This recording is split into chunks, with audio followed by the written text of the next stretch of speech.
Вечерва темата носи наслов "Од каде маки и зло". Вековно прашање кое постојано не притиска, не мачи и не нагонува или натерува да едноставно побараме одговор. Некои луѓе барат одговор на во разни книги, во разни списања, како сега што ќе видиме.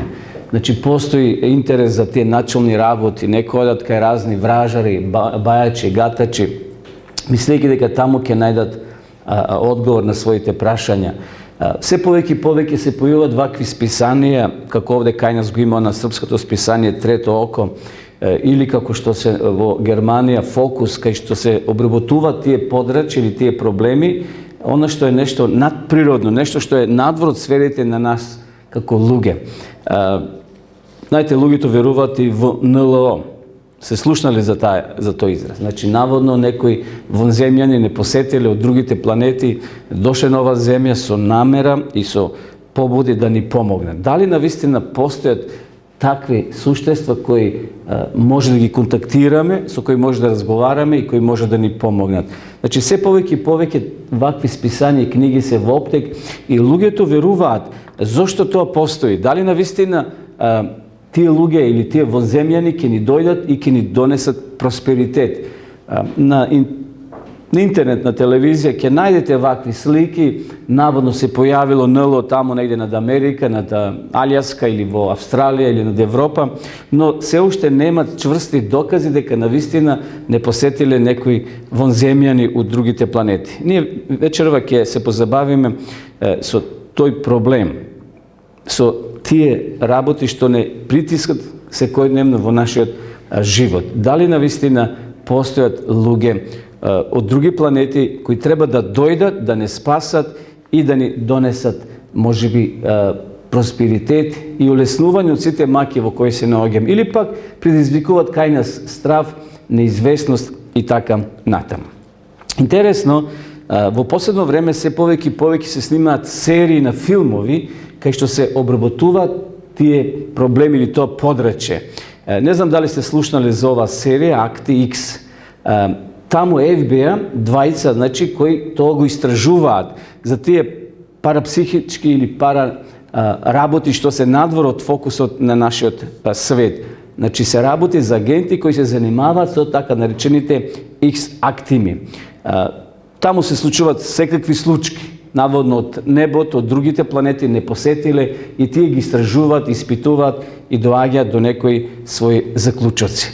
Зошто се тие интересни? Затоа што тоа е неиспитано подраче. Што е да се каже, луѓето може ќе веруваат или не веруваат. Еве, имаме овде податок, вели само мал број луѓе веруваат во надчулни појави. Значи, надчулни нешто од нашите 5 чула што ги имаме како луѓе. Но таквите серии, луѓето ги голтаат, ги гледаат таквите филмови се повеќе и повеќе. Науката, како срамежливо да не одговара на тие прашања, што се случува надвор од нашата планета? Има ли други светови кај што се населени луѓе интелигентни, безгрешни? Тоа се значи работи кои може религијата овде да ни помогне, но она вистинската религија која се потпира и се базира на Библијата. И затоа ние вечерва ќе контактираме Библијата, Светото писмо да ни каже и да ни даде одговор што се случува надвор од нашиот свет. Постојат ли други интелигентни суштества кај што едноставно живеат и го слават Господа? Затоа малце покасно ќе читаме текстови од Библијата. Еве податок, во Германија 42% од луѓето веруваат во ангели. Интересно. Ангелите стануваат се популарни, се повеќе и повеќе популарни. Додека во Америка тоа е случај со 69%. Ангелите се најуспешните созданија.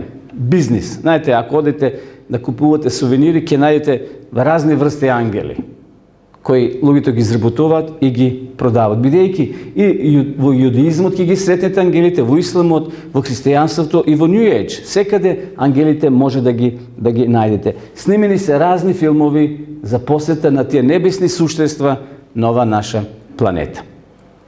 Исто така, рековме, Холивуд произведуваат разни филмови. Водечките филмови ги прикажуваат вонземјаните како зли и насилни, но има и филмови кај што ги покажуваат тие какова суштество што е овде, кое сака да помогне на човештвото. Еве, например, тој филм ЕТ.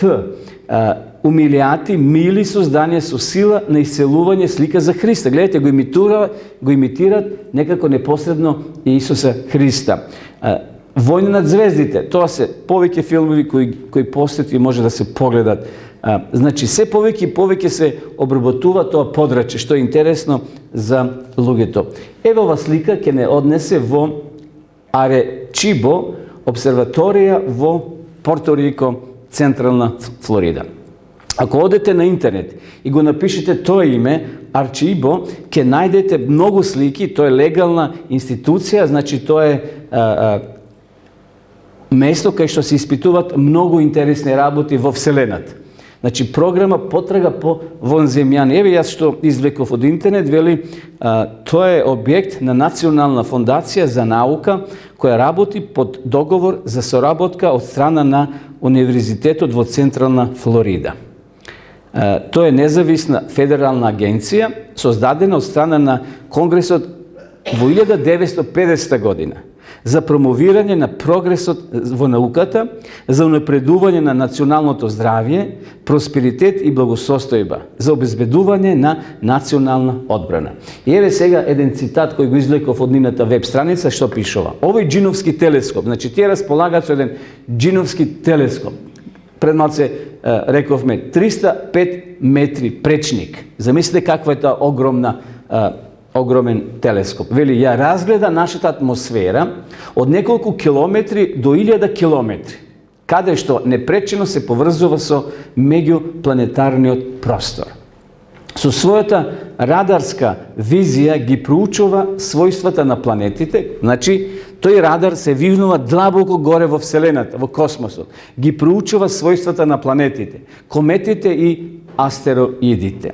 Во нашата галаксија ги детектира слабите импулси кои се емитираат стотици пати во секунда од пулсарите и од најодалечните краеви на универзумот, квазарите и галаксиите испуштаат радиобранови кои пристигнуваат на Земјата 100 милиони години подоцна. Интересно.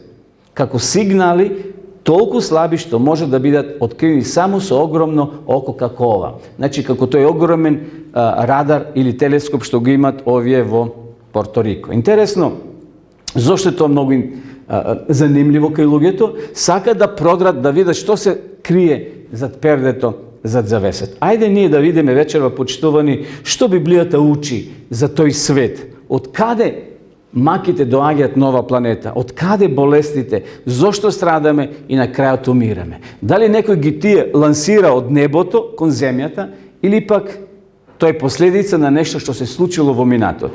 Значи, тоа радарите не може да откријат од каде грев доаѓа, од каде зло. Иако тие покушават да, ние доближа таа тематика, но ние вечерва ќе ја контактираме Библијата, Светото писмо, единствена книга која е меродавна да ни каже и да ни даде вистински одговор. Ќе одиме да прочитаме еден настан, вистински настан од Библијата. Во најстарата книга во Светото писмо, тоа е книгата за Јов. Тамо во првата глава ќе се запознаеме со еден многу добар човек, богат човек. Еве текстот што вели, беше некогаш во земјата Уз, човек по име Јов. Тоа беше непорочен и праведен човек. Значи, станува збор за еден човек кој се боел од Бога и кој се чувал, кој се отстранувал од злото. Кога Библијата ќе каже за некој непорочен и праведен, тоа е значи човек кој е безазлен, кој нема никаков грев, никаква прашина духовна врз него. Имал богато семејство. Не само што имал стока, имал крави, имал камили, имал волови, меѓутоа имал и семејство големо. Му се родија 7 синови и 3 ќерки. Тоа е најголемо богатство. Имаше 7000 овци. Гледате, овде писателот е Мојсей, нова книга, ни ја доближува сцената и сликата за Јов. Да имаме една представа за кого станува збор, зашто вечерва ние ќе видиме што ќе му се случи на овој човек по име Јов, кој бил праведен, бил добар, се боел од Бога, но сепак ќе го снајде нешто што ние би рекле денеска големо проклетство.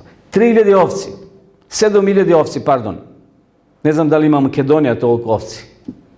3000 камили, сигурно нема камили толку. Има една-две во Скопје, може да ги видите во зоолошка. 500 двојки волови. 500 ослици. Знаете што е ослица? И имаше многу слуги.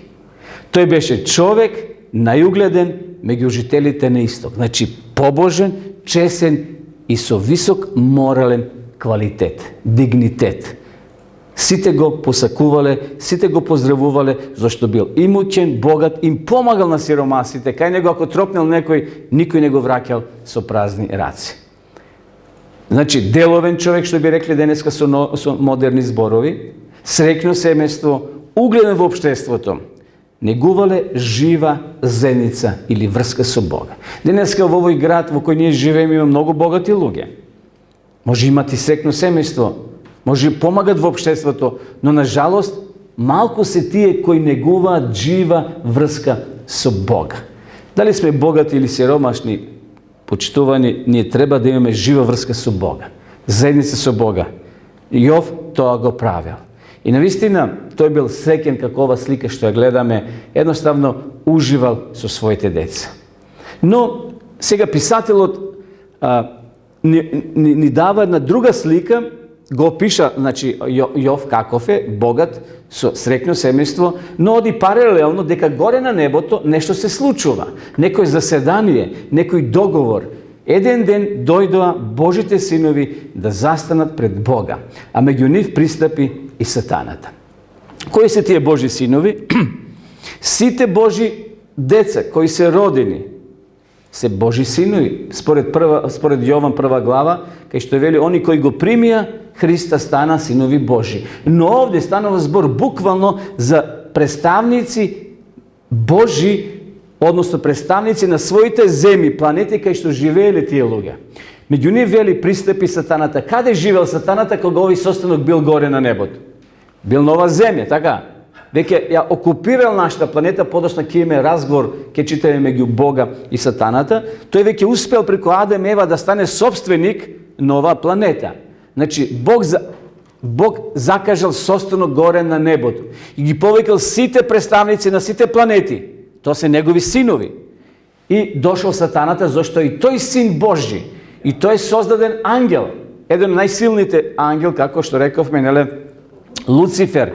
И сега сатаната доаѓа како представник на нашата планета, горе на тој небесен совет или на тој парламент, парламентарна седница во Вселената. Тука биле ангелите присутни, Сатаната бил присутен, зашто е представник на нашата планета.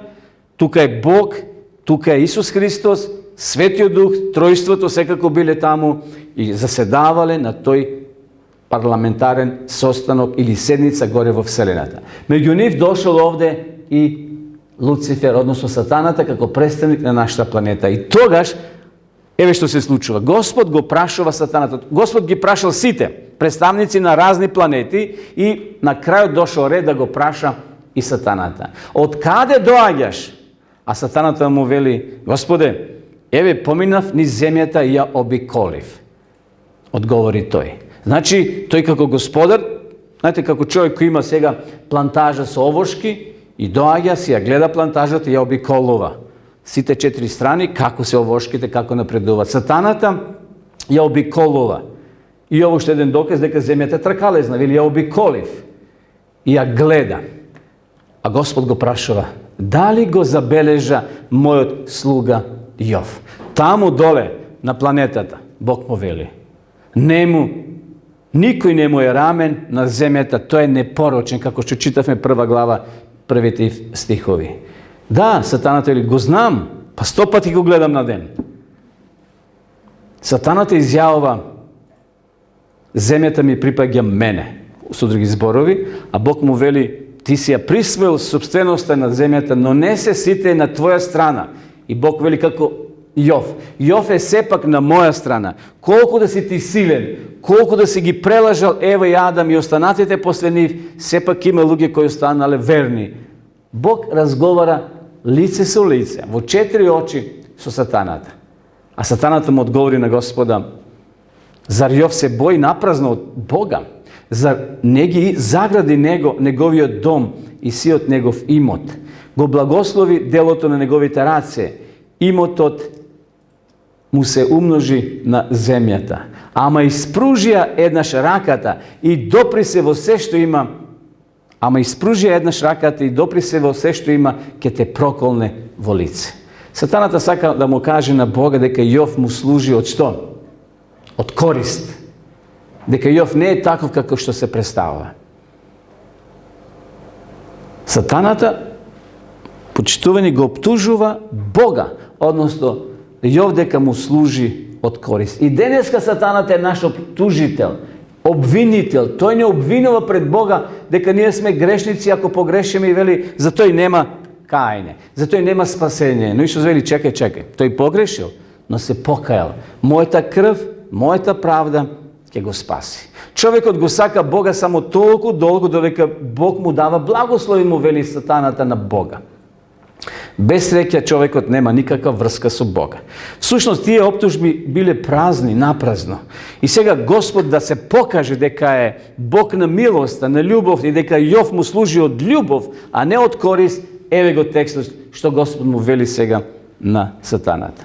Прави што сакаш со се што има, само не креваја својата рака врз него. И Сатаната отиде од пред Господовото лице. Пратете го овој развој на овој настан, почитувани, и ќе видиме дека злото доаѓа од ѓаволот, не од Бога. Значи, Бог сега ќе се тргне малку настрана, ќе застане зад завесата и Сатаната ќе дојде до изражај, неговите зли намери. Сатаната, ако дојде вечера кај тебе или кај мене, тој не доаѓа со добри намери, знаете. Тој доаѓа со лоши намери да ни донесе некоја болест, да не обесхрабри, да не прелаже и да не намами. Сатаната е таков, со таква тактика доаѓа. Сега Господ сака да направи еден експеримент со Јова, дека не му служи од корист, туку му служи од љубов. А сето она што го Јов добива е благослов од Бога, и дека бил вреден човек. Секако тој не спиел по 24 часа па да има толку крави, односно камили или овци. Тој бил човек од бизнис, но Богу благослови зашто бил верен. Сатаната создава веднаш свој план. И замислите, додека Јов седел дома, може би потпрен на својата фотелја, отеднаш се случува нешто. Доаѓа неговиот слуга. Му вели: Господару, нешто страшно се случи. Ајде да го читаме стикот од 13 до 16, првата глава. Еден ден, додека Јововите синови и ќерки јадеја и пија во куќата на најстариот брат, дојде гласник при Јов и му рече: твоите волови ораа, а ослиците пасја покрај нив. Кога отеднаш савејците, некој диво племе би рекле, нападнаа на нив и ги грабнаа, убивајќи ги слугите со остар меч. Единствено само јас избегав да ти го јавам ова. Додека тој уште го зборуваше тоа, дојде друг и рече: Божи оган удри од небото, ги изгоре твоите овци и пастири и ги проголта. Единствено избегав јас да ти јавам. Какви вести страшни доживел Јов, почитувани. И овде како да е замешан сега Бог. Гром паднал од небото. Сеќавате пред неколку години во Беровско кога падна гром на 2 август. Сеќавате? Неколку луѓе загинаа. Многу луѓе во тоа време го псуе Бога, го навредува Бога дека Бог ги трештил, што се вели, удрил со гром, што воопшто не е точно. Но овде гледате, ѓаволот се служи со таа сила која располага. Тој може да предизвика гром, ѓаволот. Но сега Бог се тргнал настрана да дојдат до изражај ѓаволските намери и планови, дека од него доаѓаат сите проблеми, сето зло, сите болести, на крајот смртта дошла како последица на непослушноста на првите родители, односно на Адам и на Ева. Дошло во племе, потикнети од ѓаволот, да дојдат во домот, не само да ги ограбат, туку и ги киднапирале, вели, ги грабнаа и на крајот ги убиле. И замислете, Јов плаче како дете. Како да не плаче? Изгубил колку деца? 10 деца. Ајде стоката што му ја украле. Ајде имото што му го зеле. Наспроти се, тој не се откажува од својата вера, почитуване. Му било тешко, не му било лесно. Јов плаче. Тој не може да види сега што се случува зад завесата, дека тој е еден разговор помеѓу Бога и Сатаната, а Јов едно како пион во раците на Бога, односно на сатаната. Еден експеримент Бог врши преку Јова, да му докаже дека и денеска на оваа земја, во овој 21 век, има луѓе кои му служат на Бога од љубов, не од корист. Тој не може да види што се случува зад завесата во универзумот. Јов плаче, Јов таже за своето семејство. Таму зад завесата се одвива една борба. Но сега ќе дојде второ искушение. Првото било децата, имотот и така натаму. Ова второто уште потешко, ќе се допре до неговата кожа. Јов се разболел, почитувани. Таква болест се појавиле по кожата такви оспици, кожата му набабрала и почнал да се чеша како пликови, пукаат како гнојни пликови. Толку се чешал што морал да земе керамида, да се чеша. Се полил со пепел, влегол во вреќа од козји влакна, која боцка, која е непријатна, но тој тоа го издржал херојски. И сега како уште еден чекан поглава, ѓаволот ќе потера неговата сопруга да дојде, не да го охрабри, туку што ќе му каже? Абе, мажо, проколни го тој твој Бог, уште ли ќе му служиш? Па видиш, се изгубивме. И децата, уште ли си нормален? Па ти не си нормален, му служиш на твој Бог, па гледаш што ти стори. Зашто во тоа време, почитувани, луѓето верувале ако си казнет, ако не оди нешто во твојот бизнис, во твоето семејство се случува трагедија, тоа е казна, дека нешто си правил во минатото лошо и сега Бог те казнува, што не е точно. Никош Бог не се служи со такви методи, но тоа е метода на ѓаволот да предизвика кај нас такво чувство против Бога, да негодуваме и да го едноставно повредуваме. И сега ќе дојдат негови уште пријатели. Кога слушнале, зашто читавме на почетокот, дека Јов бил познат на исток и многу го почитували, имал доста пријатели, доаѓаат сега тројца пријатели да го посетат. Да видат што е тоа што се случило. И ако ги читате разговорите во Библијата со тие тројца пријатели, тие го оптужуваат. Едни од вели, ове, нешто криеш ти. Кажи ни што си сторил. Зошто такво зло те снајде? На какво дереđe падна ти ове? Кажи ни слободно. Во што си погрешил па да ти се случуваат такви работи? Болките и прашањата му задавале уште поголем терет, почитувани. Јов плачел, Јов молчал. Иако подосна ќе видите еден разговор, пише во Библијата, многу стихови, многу прашања Јов има против Бога или за Бога да му постави. И сега еве го одговорот, Божиот одговор. Зар ловиш крокодил со јадица? Зар ќе му го зауздаш јазикот со јаже? Јов не можел се да разбере, како и ние сега не може никаков одговор да најдеме во ова прашална реченица, но Јов сепак разбрал. Јов разбрал. Бог непосредно ја открива природата на своето битие, својата сила и мог. Ние се прашуваме каква врска има тоа со невиниот Јов, но Бог индиректно му дава одговор на Јова и Јов тоа ќе го разбере. Верувај ми, иако не можеш се да разбереш, јас го држам светот, па и тебе во своите раце на љубовта. Бог нема да дозволи да се скине животот на Јова, да му пукне срцето и да го снема. Бог знал дека Јов ќе издржи. Бог знал дека Јов е толку храбар и толку чврст, иако ќе падне скроз ниско доле, во пепелта ќе се валка, но сепак и Јов ќе одговори, ќе остане. И затоа Бог му вели, Јове, верувај ми. Знам дека целосно сега не разбираш, дека тој еден разговор, еден план меѓу сатаната и мене, за да му покажем на целото човештво кој ќе живе после тебе, дека ќе ми служат од љубов, а не од корист. Ти, Јове, ќе бидеш спомнат 6000 години на оваа земја. И навистина, кога ние велиме да се сетиме на маките на Јова, кога и ние поминуваме низ разни проблеми и потешкоти во нашиот живот. Еве Јов што кажува. Гледате, тоа е 42-та глава.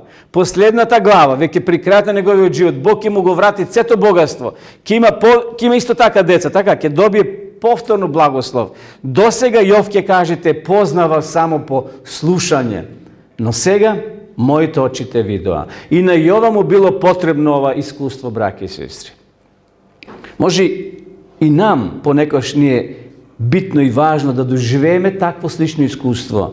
Ние, може от детство го знаеме за Бога. Сме слушале, не воделе родителите в црква, но треба и лично очи во очи да се сретнеме со Бога. Како Јов вели, сега моите очи те видоа. До сега верува во тебе, ти служев, ама може би се уште немав лично искуство. А сега, Боже, те познав, сега те разбрав, сега моите очи те видоа. И навистина, Јов тоа ќе го преточе и во стихови од Библијата. Јов го прифатил фактот дека само Бог знае се. Се молел дури за своите пријатели, интересно. Тие го обтужувале, седеле неколку дена кај него.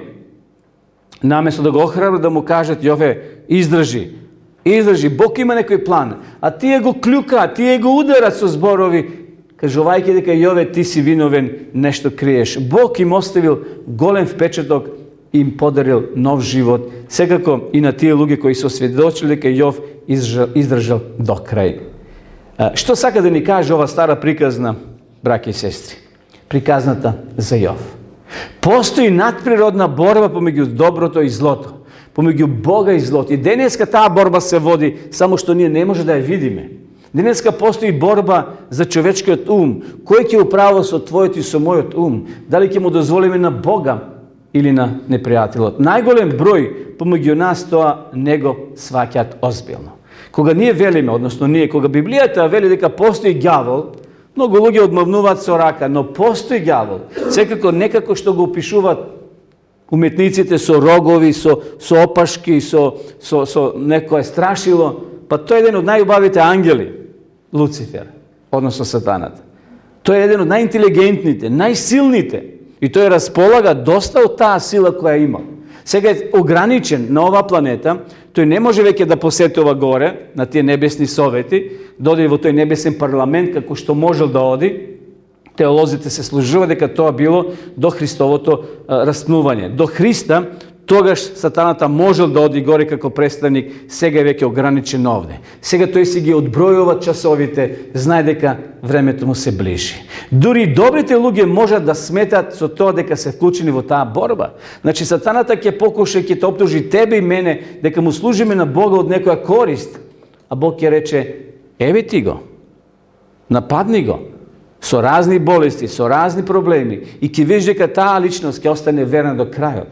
Бог знае колку ние може да издржиме и затоа Бог сака да му покаже преку мојот и твојот живот дека вреди да му се служи на Бога од љубов, а не од корист. Како да се однесуваме кон маките, браќи и сестри? Еве, и нас ќе не снајдат некои маки, не снајдуваат болест на наши домашни, на мили драги и на крајот се случува смрт. Многу луѓе во таквите тешки моменти хулаат на Бога, против Бога, мислејќи дека еве човекот бил добар и требало да остане да доживее 100 години, а може и умира во младост. И тогаш семејството се лути на Бога и некои го отфрлуваат дури Бога во својот верски живот. Едноставно поракава вечерва за сите нас да останеме верни, да го прифатиме тој факт, да чекаме Божи одговор. Јов чекал. Жена му вели, Јове, проколни го тој во Бог. Откажи се, сврти му грб. Едноставно, крени раце од тој Бог.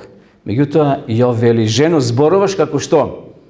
Како неразумна, како безумна жена. Господ даде, Господ зеде. Нека е благословено името Господово. Иако Бог не ги зел неговите деца. Бог не е уништил неговата стока, неговиот имот. Тоа го направил сатаната. Секако Бог се тргнал малку на страна. Но сепак, изворот на злото почитувани е од ѓаволот. Да чекаме Божи одговор, тоа е најдобро. Иако не е лесно, но постои една изрека, трпение, спасение. На крајот доброто ќе го победи злото и ќе биде уништено. Кога? Секако Бог тоа го знае. Наше е да чекаме, наше е да бидеме стрпливи, а Бог ќе даде одговор во своје време. Еве, пророк Исаија и пророк Езекија ќе ни кажат вечерва што се случило во тоа срце на Луцифера да биде такво зло срце, да денеска биде извор на сите проблеми. Човечки сине, залелекај тажачке на Тирскиот цар. Те поставив како раскрилен херувим, заштитник, беше на светоста Божја гора. Одеше среде огнено камење. Совршен беше по своите патишта. Од денот на своето создавање додека не ти се зачна беззаконие во срцето. Гледате каде живеел. Горе во вселената на третото небо. Таму Луцифер уживал. Бил еден од најсилните ангели, четврт до Бога, војсководител, односно ги раководел небесните ангели хорови. И во неговото срце се зачнало беззаконие. Пророк Исаја ни дава една друга светлина и вели: зборуваше во своето срце: ќе се искачам на небесата, над Божите звезди ќе се издигнам престол за себе. На собирната гора ќе престолувам, на крајен север. Ќе се искачам во облачните висини, ќе бидам еднаков со Бога или со Севишниот. Гледате што бил проблемот во срцето на Луцифера. Не бил задоволен со својот статус што го имал. Сакал да биде изедначен со Бога. Тој како едно мало детенце од 2 години да дојде кај татко му и да каже: тато, јас сакам да бидам татко. Па не може никош да биде татко со неговиот татко. Тој може да биде татко кој ќе порасне па да се ожени и си има процедура, така? Не може да каже: јас сакам да бидам татко. Како сте Луцифер да дојде и да му каже на Бога: Боже, јас сакам да бидам еднаков со тебе. Невозможно е. Но ѓаволот успел, односно тоа семе на незадоволство пошло да рти, да расте и на крајот, вели Библијата, донело такви проблеми што настанало војна на небото. И таму во Откровение во 12 глава, еве го текстот да го читаме заедно што пишува: и настана војна на небото. Михаело, тоа е Исус Христос, второто име за Исуса Христа, со неговите ангели, значи со своите ангели, завојува против змевот. И змевот и неговите ангели. Змевот е символ за кого? За сатаната, за ѓаволот. Тој сега има негови ангели, негова дружина, кои се отцепили од Божите ангели и застанале на негова страна. И не им се најде, вели текстот, повеќе место на небото. И беше исфрлен големиот змев, старата змија, наречена ѓавол и сатана, кој го заведува целиот свет. Ова е, почитувани, резултат на таа непослушност на сатаната, на ѓаволот против Бога. Бог повеќе не можел да го трпи. Бог не можел повеќе да го држи, зашто постоела опасност да се зарази целата вселена. А горе во вселената има многу светови, многу интелигентни суштества и би бил голем проблем. И вели го исфрли, секако не го исфрлил на нашата планета, па не да бидеме заложници негови, тој одел и на други планети, белким таму ќе влезе, но бил одбиен. И во меѓувреме кога нашата земја била создадена, тој дошол и зачукал на нашата врата, на вратата на нашата планета преку Адам и Ева, и на жалост знаеме што се случило. Прашање големо: зошто Бог веднаш не го уништил сатанат уште горе на небото, па ни е спасел од сите маки проблеми со кои денеска не се среќаваме? Дали Бог можел да го убие? Можел. Но другите небесни суштества, почитувани, би му служиле на Бога од страв. Бог е љубов и тој сака да биде сакан. Злото морало да созрее да би се покажало дека е зло. Бог имал план на спасение. Во случај кога човекот сгреши, Бог го активирал тој другиот план. Тој план сега е во оптек. Исус бил на оваа земја, знаеме што се случило, страдал, го дал својот живот, платил откупнина со својата крв и денеска ние сме спасени благодарение на Христа. Секако тој пат е малце потежок, но Бог превзел ризик, но тој ризик се исплаќа. Бог преку тој план повторно ќе не врати назад сите нас како суштества, таму кај што ќе нема болки, ќе нема проблеми и ќе нема смрт. Значи, Бог не го уништил веднаш сатаната за добро на другите светови да свата дека Бог е љубов, дека Бог ништо не крие и кај Бога се отворено. Зошто сатаната дошол на земјата? Сатаната смел да се задржува само на едно место, на ова планета. Му било слободно да шета, да посетува, но само едно место, една територија околу едно дрво, таму сатаната немал право да се задржува. Значи, едноставно тука Бог ги предупредил Адам и Ева. Тој шетал секаде, но таму немал право да ги куша Адам и Ева. Освен кон тоа дрво, тука тој се улогорил, ја чекал жртвата Ева, односно Адама. Бог ги предупредил првите луѓе на дрвото на искушение, да внимава дека тука ќе бидат прелажени. Секаде сатаната шетал и ги гледал Адам и Ева, но немал право да ги куша. Освен овде, на неколку квадрати, кај што било тоа дрво засадено. Сатаната првите луѓе ги завел со лукавство. Еве што пишува. Змијата беше полукав од сите полски животни што Господ Бог ги направи. Тај рече на жената, вистина ли е дека Бог рекол, не ќе јадете од ниедно дрво во градината? Жената ја рече на змијата, смееме да јадеме плод од дрвото во градината, само за плодот на дрвото што е среде градината, Бог рече, не јадете од него и не допирајте го, за да не умрете. А змијата рече на жената, навистина не ќе умрете. Туку Бог знае дека во оној ден кој ќе јадете од него, ќе ви се отворат очите и вие ќе бидете како Бога, распознавајќи го доброто и злото. Жената виде дека дрвото е добро, пожелно за јадење, пријатно за очите и дрво пожелно за да постане мудар, набра од неговиот плод и го јаде. Му даде и на својот маж кој беше со неја, па и тој јадеше. Еве ја грешката на Адам и Ева. Од тука почнува тој чекор на раздвојување. Раздвојување помеѓу Бога и човекот предизвикало недоверба и себичност со сите своји последици кои денес се гледаат во светот. Од тогаш, што би рекле, бродот оди низ брдо. Нешто се случува што не било по Божја волја. И сакам сега при крајот на ова размислување да кажам една споредба што Исус ја кажал за сејачот. Матеј 13 глава пишува таму 28 стих, а тој им рече, човек непријател го направи тоа. Слугите пак му рекоа, сакаш ли тогаш да одеме и да го исплевиме? А тој рече, не, да не би корнејки го каколот, да ја откорнете со него и пшеницата. Оставите ги, нека растат двете заедно до жетвата. А во времето на жетвата ќе им речем на жетварите, соберете го најнапред каколот и врзете го во снопови за горење, а житото приберете го во мојата житница. Зашто станува збор? Исус раскаже една приказна од секојдневниот живот. Знаете, еве сега е пролет, пшеницата полека созрева и ќе дојде комбањот и ќе ја ожнее. Меѓутоа, додека била зелена, дошле овде учениците, приметиле дека во пшеницата има какол, трева, што би се рекло. И тие рекле, Исусе, ајде да одиме и да искорнеме. Исус вели, не. Кога ќе искорниш трева или какол, ќе искорниш и пшеница, зашто не се распознава кога е зелено. И затоа им вели, оставите го тоа додека не созрее. Тогаш кога ќе се созрее, ќе дојдат жетварите, пшеницата ќе оди во амбар, а плевелот ќе се запали.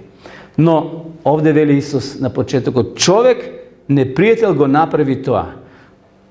А како вели кога ние посејавме добра пшеница? Кој е непријателот? Текстот вели, непријател што го посеја е ѓаволот, а жетварите се ангели. Ова приказна, почитувани, е во духовен смисол, бидејќи полето е ова наша земја, жетварите, рековме овде, се ангели, житото сме ние, а оној кој предизвикува проблеми и какол кој е? Ѓаволот, според овој текст. Сатаната се е какол на ова земја, а каколот е символ за сите вируси, бактерии, проблеми, болести, крвопролевање, војни и на крајот смрт. Сатаната е, почитувани, главниот виновник за сите зла. Постои ли решение? Постои ли излез? Еве што вели текстот. Зашто човечкиот син дојде да го бара и да го спаси изгубеното. А текстот во Јован 3:16, зашто Бог толку го возлюби светот, што го даде својот единороден син, и секој кој верува во него да не загине, туку да има вечен живот. Има решение. Бог нашол решение во лицето, во ликот на Исуса Христа, односно во неговиот живот. Исус бил на оваа земја и тој се родил пред 2000 години. Се родил во Витлеем преко Марија. Јосиф бил задолжен да го чува, да порасне. Исус на 33 години знаеме дека бил раснат. Исус го победил сатаната. Исус ги победил неговите искушенија. И затоа Исус има право da kaže дека тој го има животот, тој е господар. И дека бил на оваа земја, враќал многу животи на болните. Многу луѓе били исцелени. Многу луѓе биле охрабрени. Многу луѓе им помагал, ги хранел. Тој покажал љубов еднаква кон сите. И на крајот тој умира. Ги расширува рацете. И затоа вели, секој кој ќе поверува во Христа и се крсти, ќе биде спасен. Бог може да сочувствува со нас во нашите маки. Бог знае кога ние плачеме. Бог знае кога ние тагуваме. И Бог сочувствува со нас, но знае дека тука сме ние на таа окупирана територија и наскоро ќе дојде ослободителот. Ќе дојде Христос да не земе и да направи крај на сите проблеми и маки. Пролиена е Божја крв, почитувани. Исус Христос го дал својот живот за нас. И тој не повикува вечерва да дојдеме кај Него со сите наши терети, да не ги држиме за себе, со сета наша вина, со сите наши греови, да дојдеме кај Него. Тој ќе не ослободи, тој ќе ги фрли од длабините морски. Некој можеби се оптеретува со Аушвиц. Да, има и такви кои се бесни на Бога, кои велат, Боже, зошто не реагира кај што милиони луѓе завршија, деца, жени, невини луѓе. Да, Бог ќе биде строг. Бог ќе биде и судија, вели текстот. Божиот суд воспоставува правда и помирување. Злото ќе биде уништено. Ќе нема повеќе Аушвиц, ќе нема повеќе конца логори, кај што илјадници, милиони луѓе биле задушени само затоа што биле од друга нација, само затоа што се викале другаче него јас или ти, само затоа што верувале во вистинскиот Бог. Но Бог денеска сака да ние пружиме рака еден на друг. Ако има нешто, како некој терет во моето срце, да се помириме. Но злото еден ден ќе биде за секојаш уништено. На тој небесен суд Бог ќе ја каже правдата. Бог, секој грешник ќе може да го нарече негов пријател. Секако оној кој барал прошка, оној кој се покајал. Ние може уште денеска почитувани да доживееме внатрешен мир и хармонија. Исус треба да биде одговор на нашиот живот. Зашто Бог толку го возлюби светот, што го даде својот единороден син и секој кој верува во него да не загине, туку да има вечен живот. И сосема на крај, една кратка приказна. 1988 година. Аниса Ајала заболела од леукемија. Лекарите давале уште 2 до 3 години живот.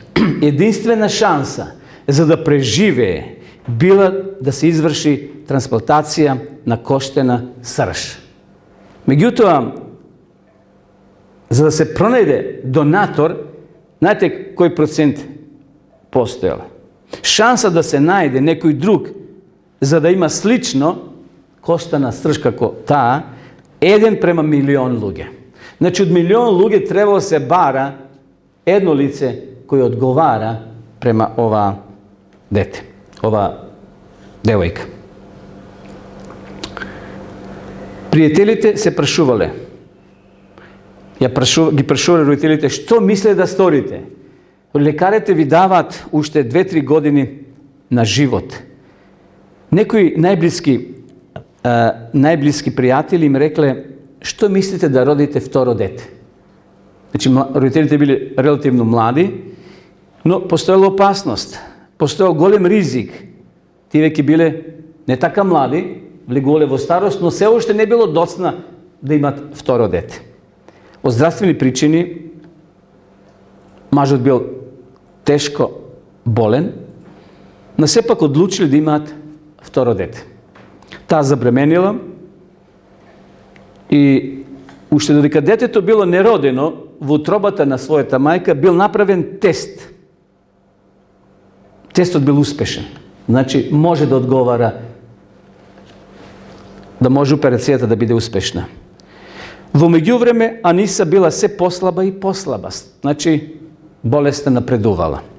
Но таа морала да издржи уште неколку месеци да се роди бебето. Април 1990 година на свет дошла Мариса. Еве го, бебчето. Мариса тек имала 14 месеци. И можела сега да се изврши таа трансплантација на коштената срж. И навистина операцијата успела. Аниса повторно станала здрава. Таа еве што кажала. Тоа навистина е единствено. Мојата помлада сестра ми го спаси животот. Долго време требаше да помине додека не и реков фала. Зашто? Бебето не може да разбере, така. Треба да порасне да ви каже благодарам. Почитувани, некој друг го дал својот живот, некој друг ја дал својата коштена срж, некој друг ја дал својата крв, да ти и јас живееме и да го продолжиме животот, инаку би биле за секојаш во грев и во смрт. Исус умрел за тебе и за мене. Не затоа што сме биле многу убави, туку зашто? Затоа што не сака. И затоа вечерва порака за нас на крајот прашање. Дали сакаме да се одзвиеме на неговата љубов? Божјата љубов е навистина голема.